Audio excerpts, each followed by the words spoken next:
La pelouse du stade Al-Mazira à Safi a été le théâtre de scènes particulièrement graves qui continuent de provoquer une onde de choc à travers tout le Maghreb et bien au-delà. Ce qui devait être une grande fête du football africain s'est transformé en un véritable cauchemar sous les yeux de milliers de spectateurs présents dans les tribunes et de centaines de milliers de téléspectateurs suivant cette demi-finale retour de la Coupe de la CAF entre l'Olympique de Safi et l'Union sportive d'Alger. L'envahissement brutal du terrain par plusieurs supporters algériens a créé un chaos total. Des photographes accrédités ont été violemment bousculés, certains ont chuté au sol sous la pression de la foule, tandis que du matériel de grande valeur a été endommagé. Plusieurs agents de sécurité ont également été blessés en tentant de rétablir l'ordre. Très rapidement, la panique s'est propagée dans certaines tribunes où des familles entières tentaient de quitter les lieux pour éviter le pire. Avant même le début du match, les tensions étaient déjà palpables. Des chants hostiles, des provocations verbales répétées et l'utilisation de fumigènes avaient déjà inquiété les organisateurs. Plusieurs observateurs avaient remarqué que l'ambiance devenait de plus en plus incontrôlable. Malgré cela, les autorités marocaines ont maintenu leur engagement à garantir le bon déroulement de l'événement. Puis tout a basculé en quelques secondes seulement. Alors que la tension montait sur le terrain après plusieurs décisions arbitrales contestées, certains supporters ont commencé à forcer les barrières de sécurité. Les forces de l'ordre ont tenté de les repousser, mais le nombre de personnes impliquées a rendu la situation extrêmement complexe. Des vidéos diffusées sur les réseaux sociaux montrent des scènes de panique impressionnantes. On peut voir des journalistes courir pour protéger leur équipement, des supporters effrayés cherchant une sortie et des agents de sécurité tentant de contenir l'invasion du terrain. Ces images ont rapidement fait le tour du continent africain. Mais avant de continuer, prenez quelques secondes pour soutenir notre travail. Si vous voulez rester informé sur toutes les grandes actualités du Maghreb, les dossiers sensibles et les révélations exclusives que certains médias ignorent volontairement, abonnez-vous maintenant à notre chaîne, activez la cloche des notifications et laissez un like sur cette vidéo. Votre soutien nous permet de continuer. Selon plusieurs témoins présents autour du stade, les incidents ne se seraient pas limités à l'intérieur de l'enceinte sportive. Des tensions auraient également éclaté dans les rues avoisinantes après le match. Plusieurs commerces auraient fermé plus tôt par crainte de débordement.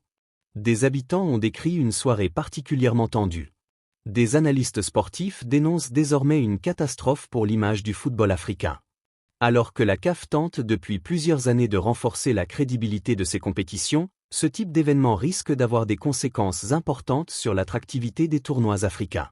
Plusieurs anciens joueurs africains ont réagi sur les réseaux sociaux en appelant au calme et en demandant des sanctions sévères contre les responsables de ces violences. Certains journalistes sportifs estiment même que cette affaire pourrait entraîner des huis clos ou des interdictions de déplacement lors des prochains matchs internationaux.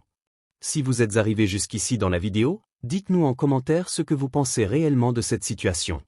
Et surtout abonnez-vous maintenant car les révélations qui arrivent dans quelques instants risquent de surprendre énormément de monde. Au-delà du football, cette affaire intervient dans un contexte diplomatique déjà extrêmement fragile entre le Maroc et l'Algérie. La rupture des relations diplomatiques, les tensions régionales persistantes et les différends stratégiques entre les deux pays alimentent de nombreuses spéculations autour de cette affaire. Certains observateurs estiment que le sport ne devrait jamais devenir un terrain de confrontation politique. D'autres affirment au contraire que ces incidents reflètent un climat régional déjà sous haute tension. Pendant ce temps, les autorités marocaines ont été saluées par plusieurs observateurs pour leur réactivité. Sans l'intervention rapide des forces de sécurité, le bilan aurait pu être bien plus lourd. Des témoins racontent avoir vu des enfants pleurer dans les tribunes, des familles séparées temporairement dans la confusion et plusieurs personnes âgées en état de choc après les incidents. Ces témoignages renforcent l'émotion autour de cette affaire. La CAF se retrouve désormais sous pression pour ouvrir une enquête approfondie.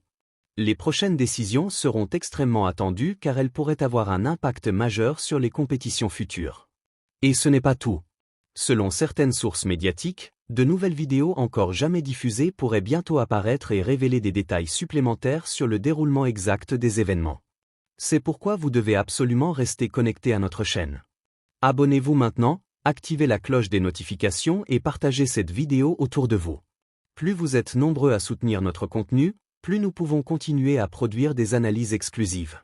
Cette affaire pourrait encore connaître de nombreux rebondissements dans les jours à venir. Entre réactions officielles, sanctions possibles et nouvelles révélations, l'histoire est loin d'être terminée. Une chose est certaine, cette soirée restera gravée comme l'un des épisodes les plus controversés de l'histoire récente du football maghrébin. Restez jusqu'au bout, car nous continuerons à suivre cette affaire minute par minute. Et surtout n'oubliez pas, abonnez-vous dès maintenant, laissez votre avis en commentaire et activez la cloche pour ne manquer aucune des prochaines révélations qui pourraient secouer tout le Maghreb.